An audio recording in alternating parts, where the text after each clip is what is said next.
সবাইকে মেলায় সর্বপ্রথম কি খাওয়ালেন? ফুচকা। হ্যাঁ ও যাবে।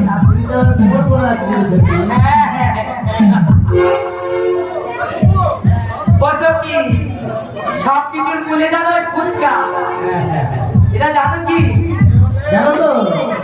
আমি মরি নিজে দোষেতে, আমি মরি নিজে জ্বালাতে, তুই বাজার কেড়ে নিল কলির ফুচকাতে, বাজার কেড়ে নিল কলির ফুচকাতে।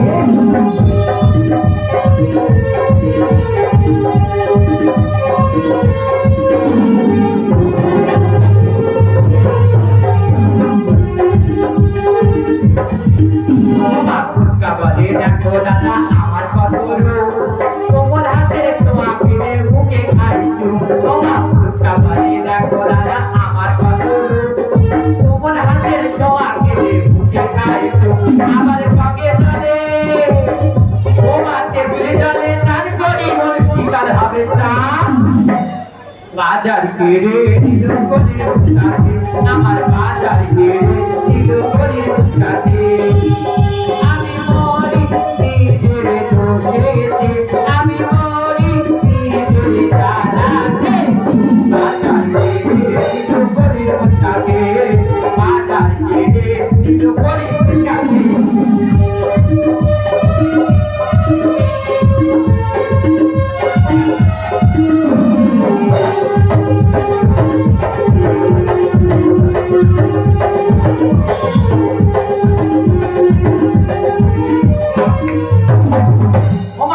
কাছে বলে আর যাবো না মেলাতে, তোর বোনের পালায় পড়ে গেলাম কত খেলাতে। ওদের কাছে বলে আর যাবো না মেলাতে, তোর বোনের পালায় পড়ে গেলাম কত খেলাতে। ও মা মেয়েদের মনে উদাসা, ও দিকে মেলাতে হয় না কত নারীদের মন উদাসা। ও মা ওই মাটির হাড়ি গোলা ফুচকা চলে, আর বাজার কেড়ে নিল কলির ফুচকাতে, বাজার কেড়ে নিল কলির ফুচকাতে।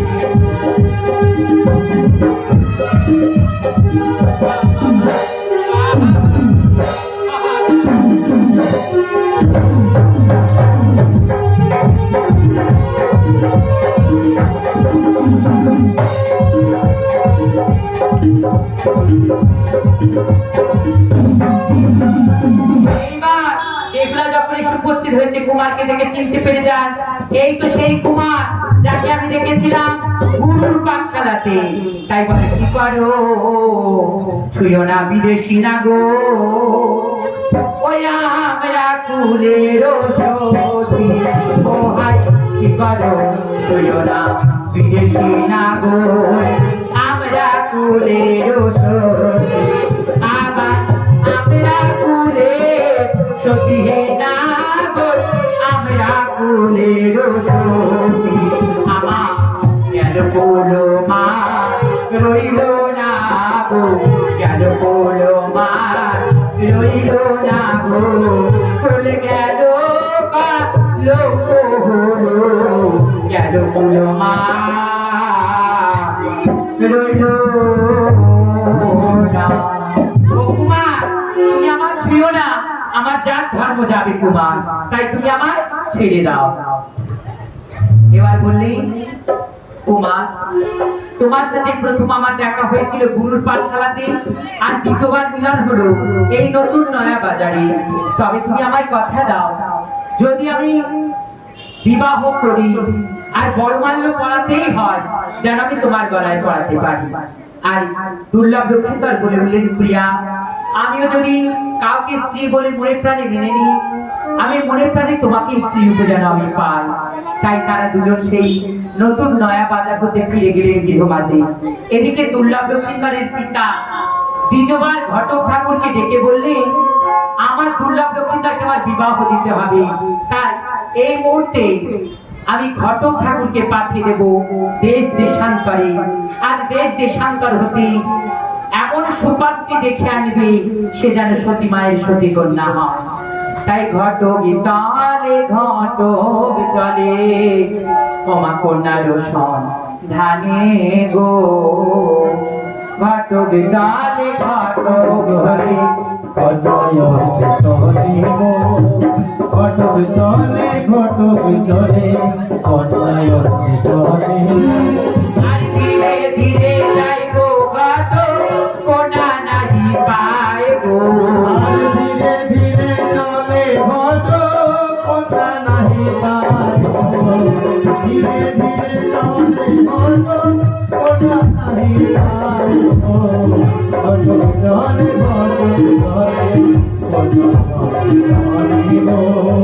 ঘটক চলে ঘটক চলে আর পূর্ব দিকে যাই গো ঘটক ওই উত্তরে খেলে গো। ঘটক চলে ঘটক চলে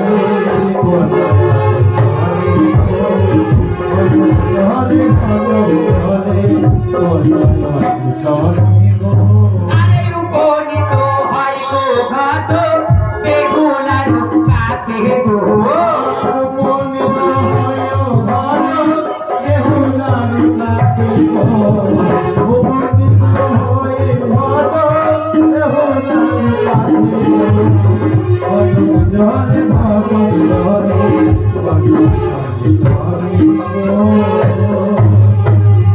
ওমা ঘটক দ্বিজবার বললে ওমা তুমি এতটুকু বাচ্চা এই পদ্মা নদীর তীরে খেলা করছো, তোমার বাপ ভালুকের ভয় নেই? বেগুলা বলে বলে আমি যে মা মনসার চরণ সেবার যাচ্ছি, শিশুকাল থেকে মা মনসাকে আমি সেবা করি, আমার কোনো ভয় না। তখন ঘটক দ্বিজবার চিন্তা করলে এই উপযুক্ত পুত্রবধূ হবে চম্পকনগরে। তাই কি করলেন মা? বলে বললেন চলো তোমার পিতার ভবনে যাব। তাই আজ কি করলেন মা? পিতার ভবনে সে ঘটক উপস্থিত হয়। অমলা সতী বললেন কিছুতেই না, যে ঘরে একটা নয় ছয় ছয় পুত্রবধূ বৈতব্যের সাথে আছে সেই ঘরে আমি কন্যা সম্প্রদান করব না। ওমা চাঁদের সঙ্গে দেবিবা জয় বিশ্ব হরি গো। চাঁদের সঙ্গে দেবিবা জয় বিশ্ব হরি গো। আমি দেখো না বিয়ে বেহুলা সুন্দরী গো।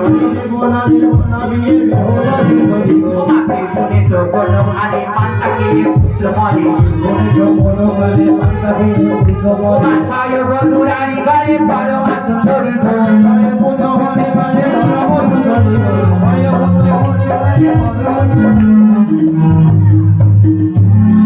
তাই আজ দ্বিজবারকে বললেন যদি আমার বেহুলার ওজনে স্বর্ণ অর্থাৎ সোনা দিতে পারো তাহলে রাজন্তপুরে এসো, নইলে না।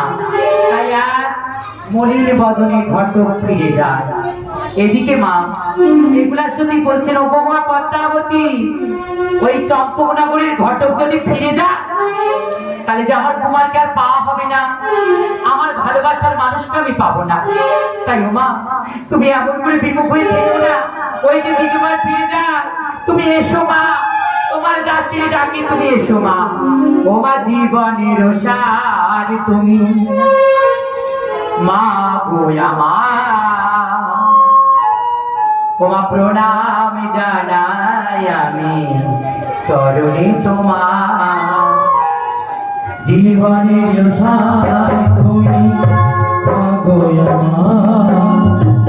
প্রণাম জানাই চরণে তোমার। জীবনের সার তুমি মা গো আমার, প্রণাম জানাই আমি চরণে তোমার। জীবনের সার তুমি মা গো আমার, প্রণাম জানাই চরণে তোমার।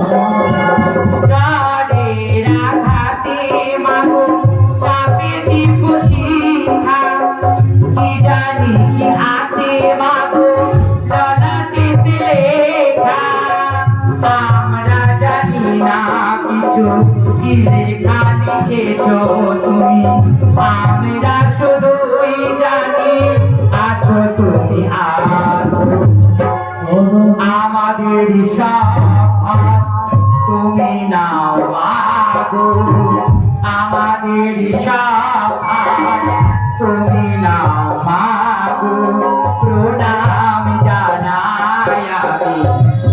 চরণে তোমার প্রণাম জানাই আমি চরণে তোমার জীবনে বিধা তুমি মা গো আমার প্রণাম জানাই গো চরণে তোমার সুখে দুঃখে কেটে যায় আমাদের জীবন হঠাৎ দেখি মাগো এসেছে প্রাণ কাউকে করি না ভয় তুমি যদি হও সদায় কাউকে করি না মোরা এতটুকু ভয় মা, যদি সত্যি আমরা মাকে সেবা করে থাকি ভালোবেসে থাকি যতই বিপদের কেউ দিক না কেন সে বিপদ আমরা ভেবে থাকতে পারি না যার উপরে কথায় আছে মনসা যার সহ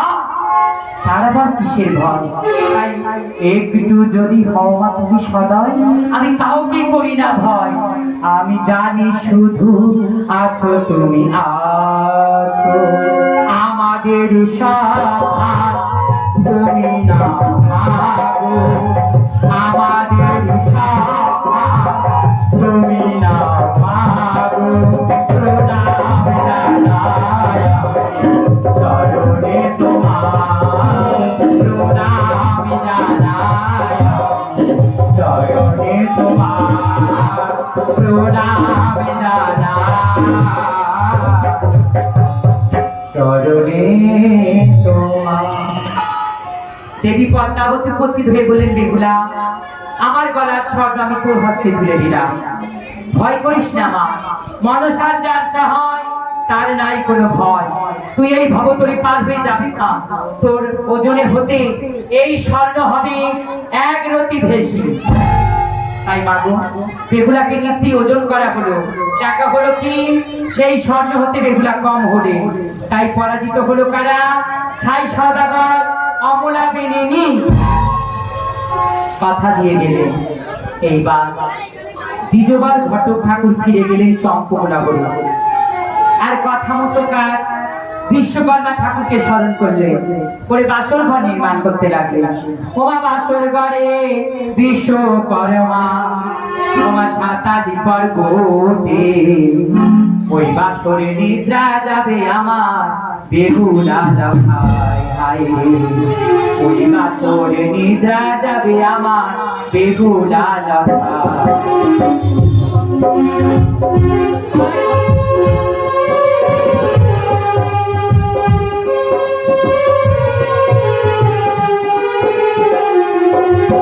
আর ভালো করে বলো ভোলা মনে আমার ভালো করে গড় বাসর বলি যে তোমার ওই বাসরে নিদ্রা যাবে আমার বেহুলা ভাই রে ওই বাসরে নিদ্রা যাবে আমার বেহুলা রাখা বাসরে গড় ওই বিশ্বকর্মা ঠাকুর বাসরে গড় বিশ্বকর্মা ঠাকুর বাসরে গড়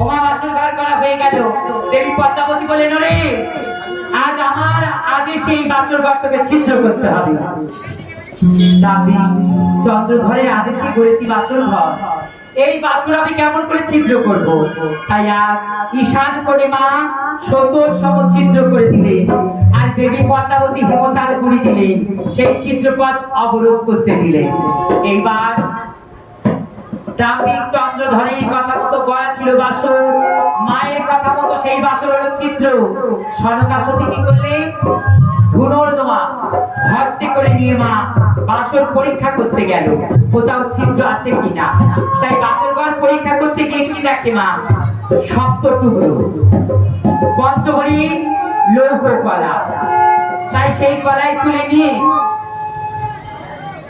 সেই কলাই তুলে নিয়ে কি করলেন? সেই কলাই তুলে নিয়ে তুলে দিয়ে ঘটকের হস্তে।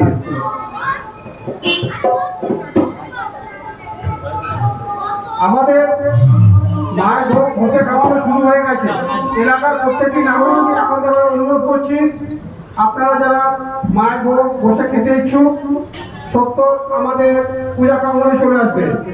এলাকার প্রত্যেকটি নাগরিককে আমরা ক্লাবের তরফ থেকে জানাচ্ছি আমাদের মায়ের ভোগ বসে খাওয়ানো শুরু হয়ে গেছে। আপনারা যারা মায়ের ভোগ খেতে ইচ্ছুক সত্য আমাদের পূজা মণ্ডপে উপস্থিত হন। ধন্যবাদ।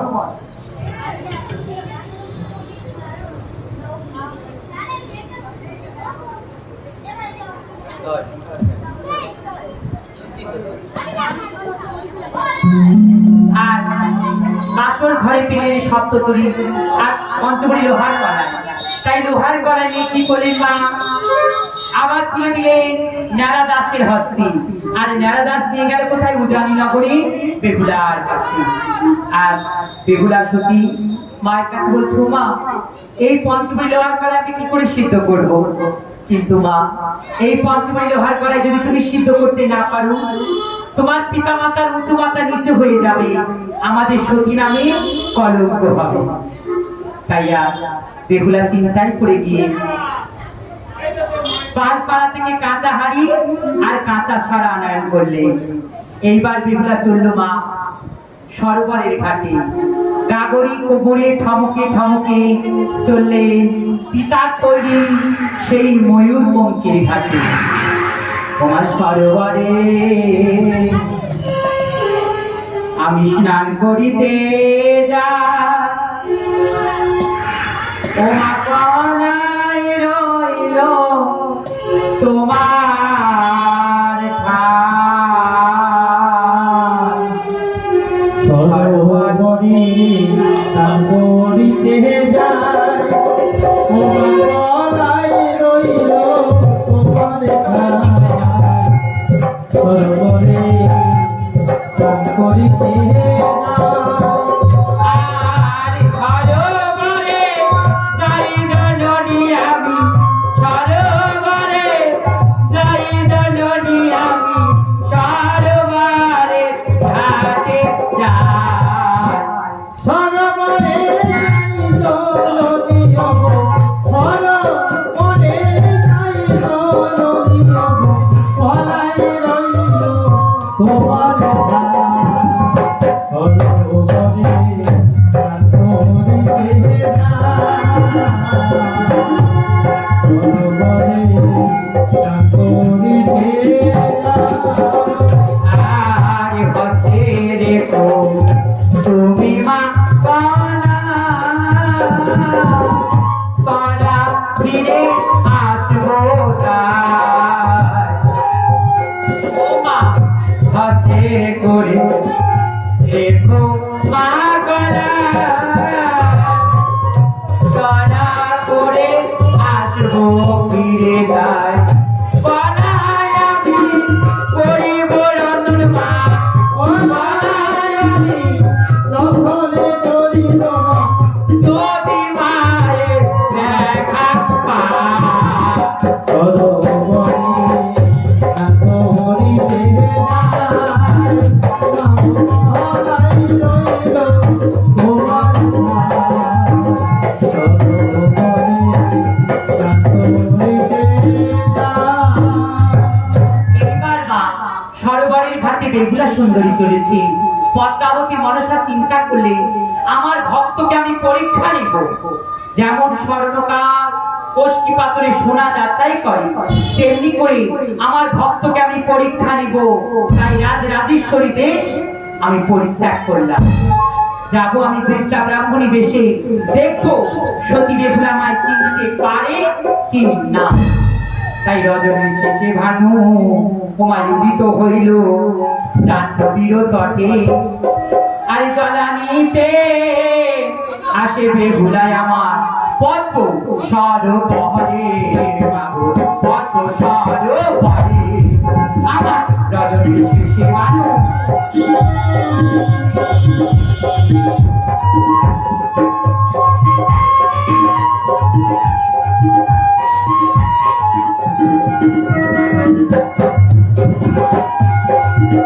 ওমা রজনী শিশি ভানু মুদিত হইল জাহ্নবীর তটে আমার জন্মানিতে আসে বেহুলায় আমার জ্বালানিতে আসে বেহুলায় আমার কত সরোবরে গো কত সরোবরে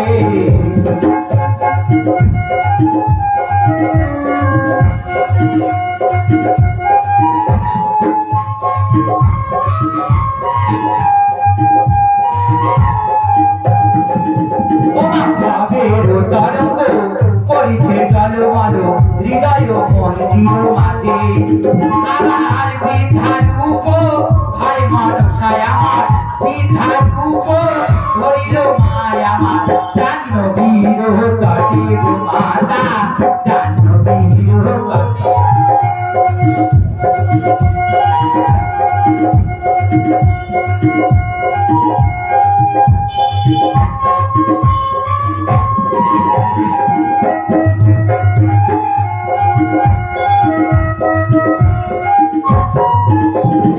এইবার দেখলাম ধীরে ধীরে উপস্থিত হলো সরোবরের ঘাটে তাই সরোবরের ঘাটে সে বলছে ওরে যৌবন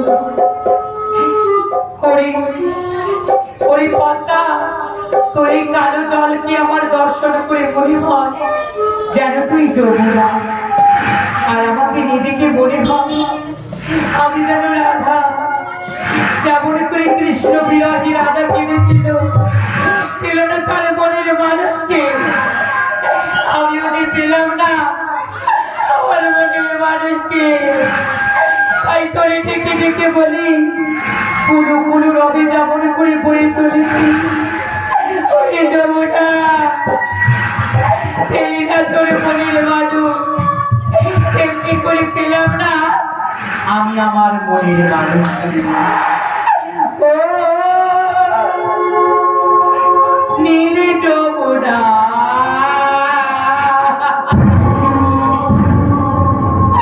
আমি ভাসিয়ে দিলাম আমার যত হাসিকা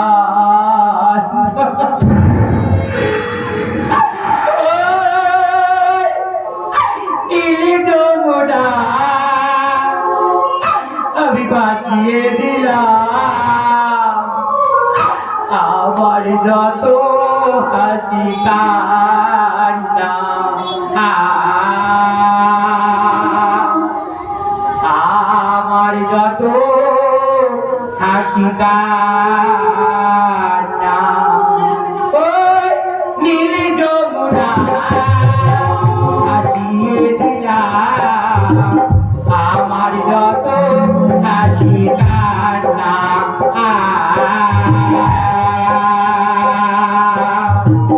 আমার যত হাসি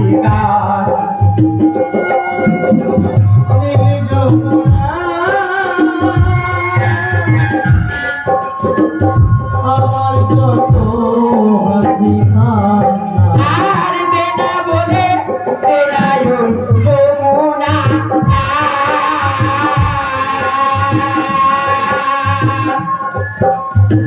কোথা গেলে পাবো তার ঠিকানা বেটা বলে বেড়ায় যমুনা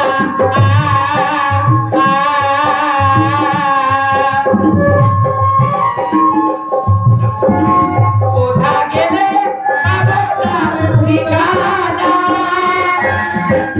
যারে আমি বাসি ভালো যারে আমি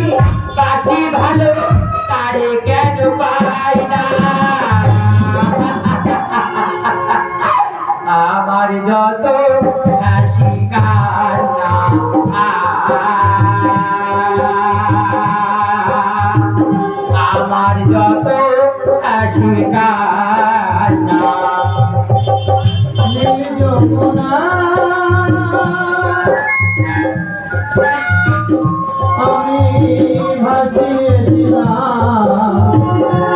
আমার যত হাসি আমার হাসি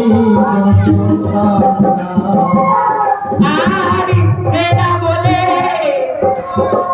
তেরা ওই যমুনা ওরে নীল যমুনা ওরে নীলাকা একবার বলে তেরা কোথায় গেলে বাবা আমার মনের মানুষকে তেরা বলে তেরা বলে তেরা ওই যমুনা এরা বলে ওই যে যমুনা আর কোথা গেলে পাবো না ঠিকানা জানে আমি বাসি ভালো জানে আমি বাসি ভালো তারে কেন পাই না ওরে যমুনা আমার যত হাসি কান্না আমার যত হাসি কান্না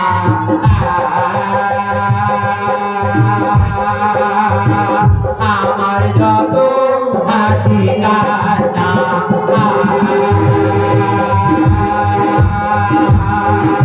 আমার যত হাসি কান্না আমার যত হাসি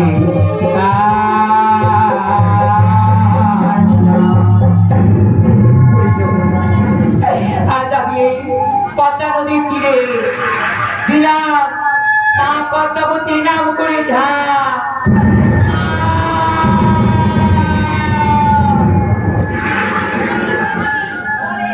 পদ্মাবতী বৃদ্ধ ব্রাহ্মণী বেশি বসেছিলেন বেহুলার পায়ের জল দেবীর অঙ্গে আঘাত হলো তাই দেবী বললেন বেহুলা তুই বৃদ্ধাকে বৃদ্ধা বলে মানিস না রঘুগুরু তুই মেনে চলিস না তাই তোর অভিসম্পাদ করলাম তোর শীতের সিঁদুর হস্তের শঙ্খ মুছে যাবে সাদের বাতর ঘরে তুই হবি করে রানী ওরে ও বেহুলা ও সুন্দরী তোর এত অহংকার ও বেহুলায় সুন্দরী এত অহংকার ও বেহুলা ও সুন্দরী এত হাতের শাখা ভেঙে যাবে রে হাতের শাখা ভেঙে যাবে শীতের সিঁদুর মুছে যাবে দিলাম ও বেহুলা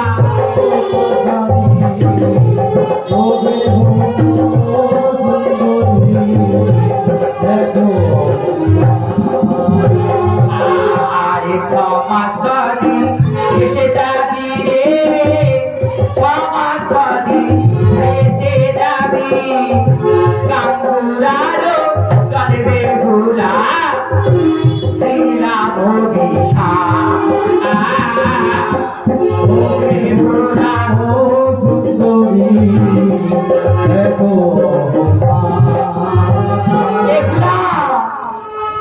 এই সিঁদুর তোর মলিন হয়ে যাবে যার মনের কথা চিন্তা করতে এসেছিলি সরবরের ঘাটে যার কারণে তোর পায়ে চলমা গাছকে স্পর্শ করেছিস তাকে পাবি না তুই চিরতরে কে তুমি বৃদ্ধা ব্রাহ্মণী এমন করে তুমি অভিশাপ দিও না ও বৃদ্ধা ব্রাহ্মণী তোমার স্বরূপ তুমি দেখাও মা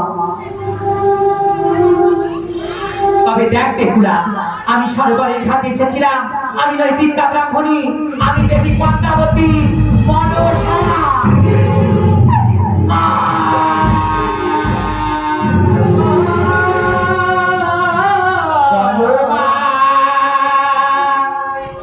মা গো দেখি তোমার লীলা খেলা মা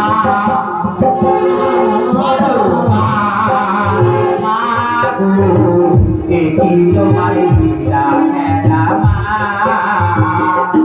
তোমার শিশুকাল থেকে আমি তোমায় দেখেছি সরোবরের ঘাটে মাগো অভিশাপ দিলি আর শিশুকাল থেকে আমি তোমায় সেবেছি তবে কেন এই নাসিরা অভিশাপ দিলি মা গো দেখি তোমার লীলা খেলা মা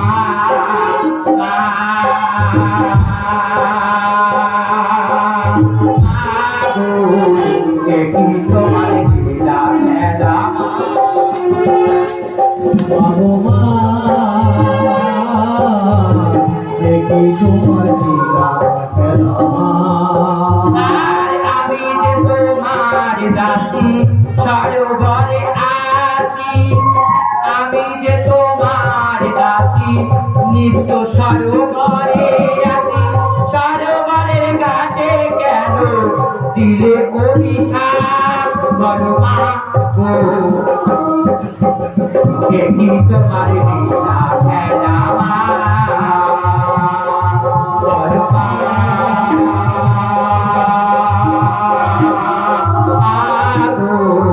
দেখি তোমার লীলা খেলা মা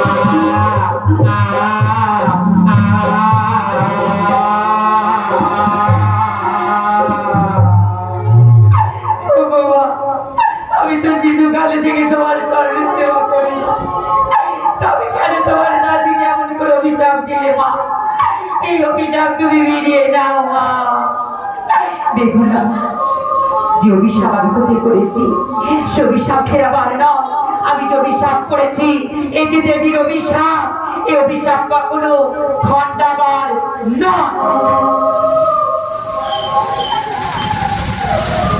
মা আজ তুমি আমার অভিশাপ